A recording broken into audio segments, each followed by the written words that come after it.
Investigating the body's reality. We live in a world of concepts and ideas, for the most part enclosed within an autobiographical reality. Yet we have the potential to know ultimate reality and thereby be free. While we might be inclined to search for the nature of reality through the study of philosophy, true knowledge is acquired through the senses rather than through abstract reasoning. We tend to overlook the familiar in the search for the exotic without noticing so much on the immediate experience of one's own body reality. The body, as matter or material properties, is the first of the Paramatha Dhammas, or the Buddha's teachings on ultimate reality, together with consciousness, mental properties, and nibbana, and therefore is a subject of vipassana contemplation. This investigation starts by acquiring the ability to access the primary elements of the body with the aim to expose the body's true nature. For many people, one's sense of the body is not so much the qualities we are actually experiencing, such as sensations, temperature, heaviness, etc., but more towards its form and shape, the body image. You could hardly say that this is a reality, but rather it is more an illusion.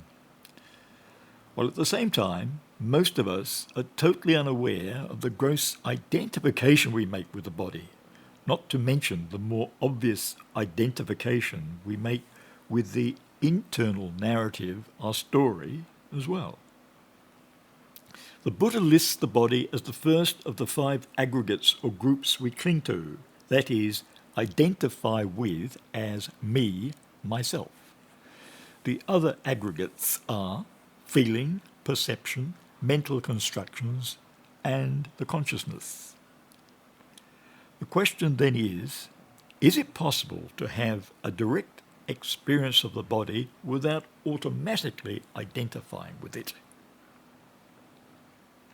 It is not so easy to be free of this identification, as medical science has well documented with the lost limb syndrome, where a person who loses a limb, say in an accident, will act as if the lost limb, is still there, even apparently feeling painful sensations in the missing limb.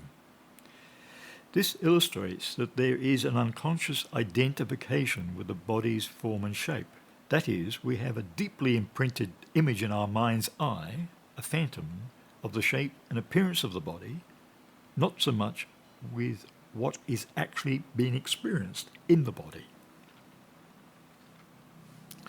How then to access the reality of the body and not automatically identify with it?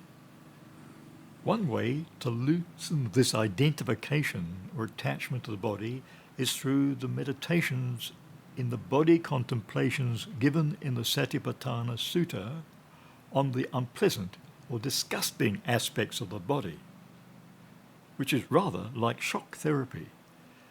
This is a rather drastic approach, but can be very effective if done under proper guidance. At least it frees one from the crude attachments anyway.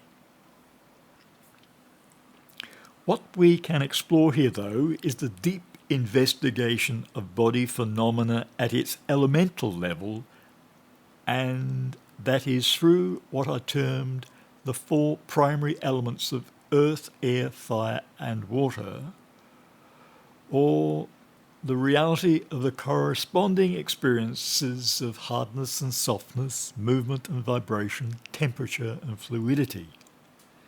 Such an introspection of the body will expose just the elements in the body, and thus the meditator momentarily loses the sense of the body's boundaries, thereby loosening the identification with the body image to eventually experience the body with the other aggregates as just rising and passing away.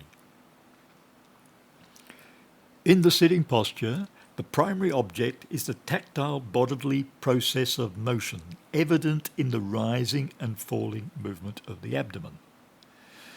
The inner wind element is active in the body as motion, vibration, and pressure, manifesting itself in the passage of air through the body, for example, in breathing, and also in the movement of limbs and organs. It becomes perceptible as a tactile process, as an object of touch, through the pressure or pushing sensations caused by it.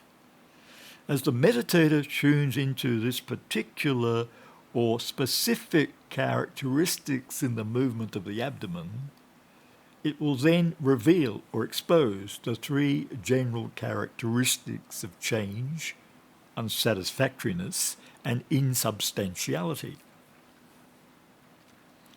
Insight meditators who focus on the body as their primary meditation object need to have the same body consciousness, if not necessarily the level of fitness, may I add, of an elite athlete in training. It is essential that the meditator's body is open and relaxed so that he or she can sense into the subtle internal and external movements from a state of receptivity. If, on the other hand, the meditator's body is tense and tight, the practice becomes a struggle, and one is out of touch with the present moment awareness. So at the beginning of a sitting session, check to see if the body is relaxed, and if at any time during the session you notice that the body has tensed, do a body scan. That is, scan the body part by part, relaxing each region as the awareness moves through the body, while softening into any tension or contraction you find. If the body is contracted, so must be the mind. Be open and allowing, as the practice is about receptivity and openness, tuning in to what actually is. Do not interfere. Do not force or manipulate the movement of the abdomen in any way. Just sense the natural movement. Beginners often assume that they must stay focused on the abdomen movement all the time and measure their success on whether they achieve this or not. Actually, within an hour sitting session, the abdomen movement might be discernible for short periods of time only. Other objects, such as body sensations, mind states, and thinking, might become predominant, and these must be noted as secondary objects until they disappear. While the meditator is focused on body phenomena, there are actually two things that one can be aware of: the object and the knowing of it, or the consciousness of it. For example, one's body sensations and the associated awareness that knows the sensations. This practice is known as pairing and needs to be established from the very beginning of the practice. In this way, the meditator will come to appreciate that what is observing the phenomena is just the knowing, or the mind knowing the mind, and not me or myself. At least one comes to see one's identification with the consciousness, which perhaps was not suspected at all before. To have the clarity that leads to insight, the meditator needs to be able to differentiate between mind and body. Normally, we have the sense that the mind and body are merged, or we act as if the body leads. Yet the Buddha tells us in the first verse of the Dhammapada that mind precedes all knowables. Mind is their chief. Mind-made are they. So seeing the distinction between mind and body will create the mental space which will help to free us from the gross identification with the phenomena, allowing one to witness the mind and body relationship as an impartial observer without identification. Walking meditation can be the key to insighting into the body's reality. When investigating movement in walking, the meditator needs to slow down and sense into the subtle movements as the component parts of the steps that are experienced.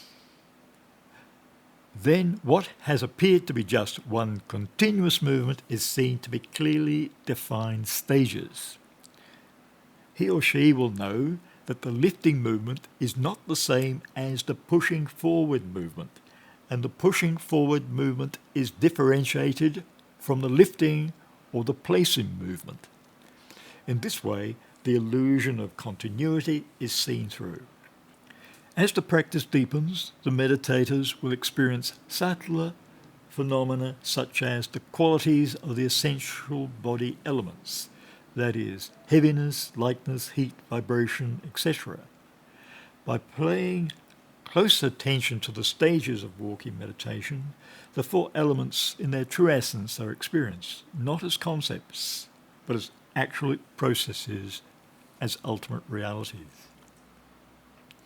As the fluency of the practice increases, it will be realized that with every movement there is also the concurrent knowing of the movement, or the mind that knows the movement.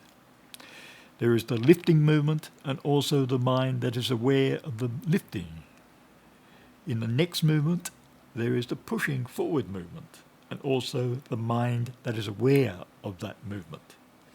In addition, the meditator will realize that both the movement and the awareness of it arises and vanishes in that moment very quickly, like a flash of lightning. The meditator will then experience mind and matter arising and passing away from moment to moment. Also, the meditator has by now realized that a mental intention precedes every movement. That is, the mind leaves the body. After the intention, movement occurs. So there is arising an understanding of the conditionality of all these occurrences, that movement never arises by themselves without conditions. There is a cause or condition for every movement, and that the condition here is the mental intention preceding every movement. When meditators comprehend mind and matter arising and disappearing at every moment, then they will understand the impermanent nature of the body processes. That disappearing happens after arising is a characteristic by which we understand that something is impermanent. The next insight is unsatisfactoriness, which is seen because of the constant rising and vanishing of phenomena undermines one's sense of stability and therefore is stressful and unsatisfactory. Then, after realizing impermanence and the unsatisfactory nature of things, the meditator sees that he or she has no control over these things. That is, things are arising and passing away according to natural laws. A meditator at this level has therefore insighted into the universal characteristics of all conditioned phenomena: change, unsatisfactoriness, and insubstantiality.